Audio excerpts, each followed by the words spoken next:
What's up, Ag Fight Gaspar from Rio de Janeiro, and our guest today is the UFC bantamweight champion of the world, Aljamain Sterling. How you doing, Sterling? Doing well, getting ready for this fight May 6th. Great. Well, first thing first, uh, your fight against Cejudo was scheduled, rescheduled a few times. You had a biceps injury, and you actually went to Colombia, right, to make a stem cell treatment. How was this experience, and do you feel 100% right now? Um, I don't think I could be 100% without surgery, but I feel good enough to fight. I'm not going to use my arm as an excuse for anything. Go out there and find out who the better man is on May 6th. Great, but you are better with this treatment, right? Do you feel that helped you? I believe so. I hope so. Okay. Since the this fight was scheduled, Cejudo had a lot of trash talk. He said that you actually might not show up to the fight, call Sean O'Malley to fight and stuff like this. You had a discussion, I think it was backstage in UFC 285. Do you think, how do you treat this fight? Do you think it's something personal? Do you guys have a beef or not? I don't know. For me, it's just fighting another competitor and another guy with some big accolades, and that's the best way I could summarize it. It's a guy that talks a lot. He's been on the sideline for 3 years, running his mouth about every single fighter in the division and outside of the division, and someone needs to make him humble. So I'm excited to go out there and be the guy who does that. Great. Talking now about the fight itself, how do you see this matchup of styles, yours and his? Where do you think you can beat him? Where do you think you are better than him? I think I'm better than him everywhere. I really do. He might think he's a better striker. I think he thinks that. I think he thinks he's a better wrestler. But no matter what, it's not a wrestling match. It's not a striking match. It's an MMA fight. Um, Whoever mixes it up better is going to be the one that comes out with their hand raised, and I think that guy's going to be me. And he's coming off a 3 year layoff also. Do you think that can benefit you into the fight? Yes and no. I think his 3 year layoff, he was out of the testing pool.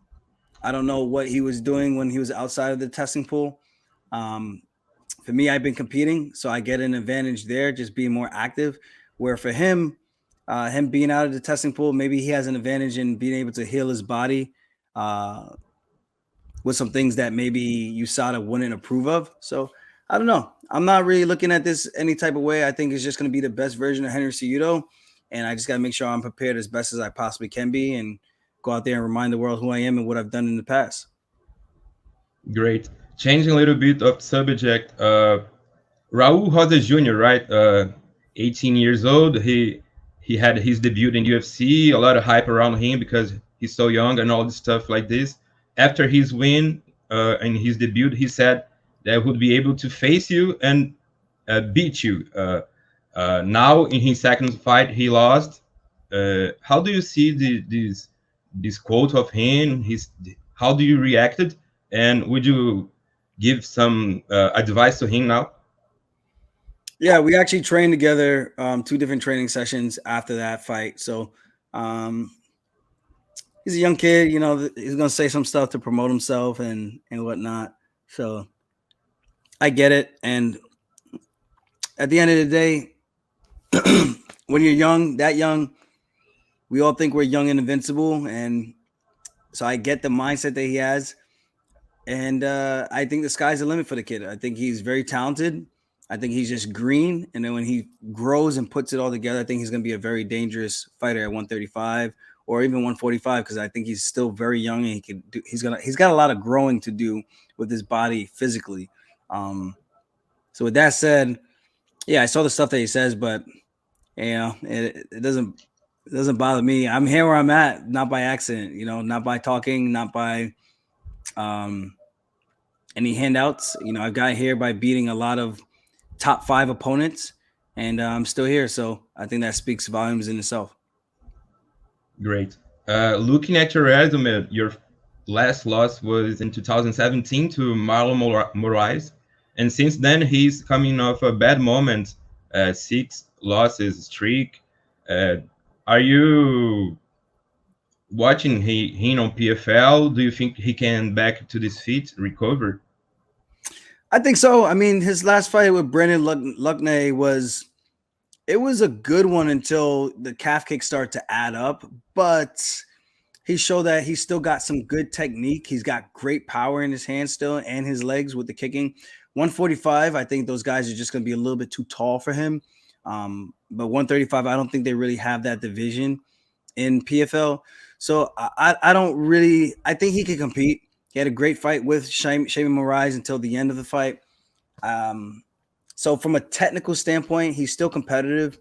I just think the competition is just that tough. And when you're at the top of the division, when you're fighting really tough guys and you see the sport as it's growing and everyone's getting so much better, more technical, smarter, it's hard to compete. So sometimes you go on a little bit of a run, either in the good way or the bad way. And I think it only takes one for him to kind of get his groove back.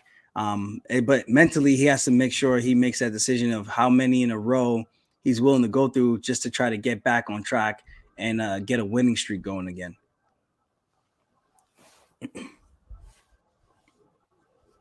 Okay.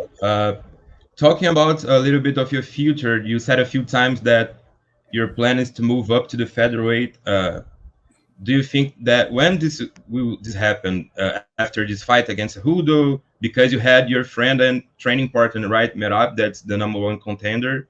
Do you think that makes sense that you beating Cejudo, you move up to the featherweight? We'll see how the fight goes. After the fight, we can make a decision, see how everything works out from the weight cut to the performance, how I feel, my conditioning, all that stuff. You know, we're putting in a lot of hard work, and that's the only thing I can control. So for now, right now, there's already a guy at 135 that they promised the title shot to. So I just need to get through this fight, see how it goes, and then see if I'm going to be going up or if I'm going to take one more at 135 and then I'm going to be going up. So that's where everything is at right now for myself.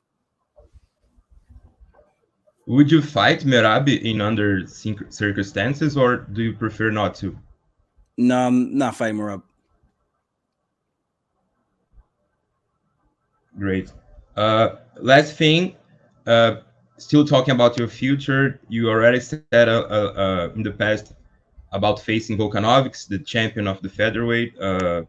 How do you see this matchup? How do you consider your chance against him? Because he pretty much defeated everyone in his division. Do you think if moving up, do you get the title shot directly? I think it'd be a good matchup. I mean, we've seen him get taken down. We've seen him in close calls with submission attempts. And I think my wrestling with my grappling makes it a bigger threat versus just jiu-jitsu and versus just good top control. I think I could blend it in pretty well. I think Islam did some really good stuff, but at the same time, I think my style of grappling from Islam is a little different. And at the end, every single fight's different. You know, it's all about the preparation. I think Volkanovski does some really good things. He's very talented, very dangerous, and I would need to make sure I put the right size and muscle on to compete with him. The guy hits hard. He's very fast, quick twitch. So there's a lot of things he does well and a lot of things that I take note of. But I think it would be a very entertaining fight. And who knows, maybe we'll see that fight sooner than later if I get past Henry and get past him the way I think I will. Great. Sterling, would you send a message to all the Brazilian fans that are going to watch this video? What can we expect from you against Cejudo? I just want to say obrigado, and I plan on going out there and putting on a fun show for the fans. Hopefully you guys all tune in. This is a must-see bantamweight matchup, title fight. This one's going to be for the history books. Whoever wins this is going to be, I think all the chips are on the table for this one. So I'm looking forward to being the most winningest bantamweight in UFC history and at the same time becoming the first 3-time defending champion in bantamweight history within the UFC. So I'm excited about this. It's going to be a great fight. Two guys that won't back down. and I can't wait to go out there and retire the cringe. Hashtag end the cringe.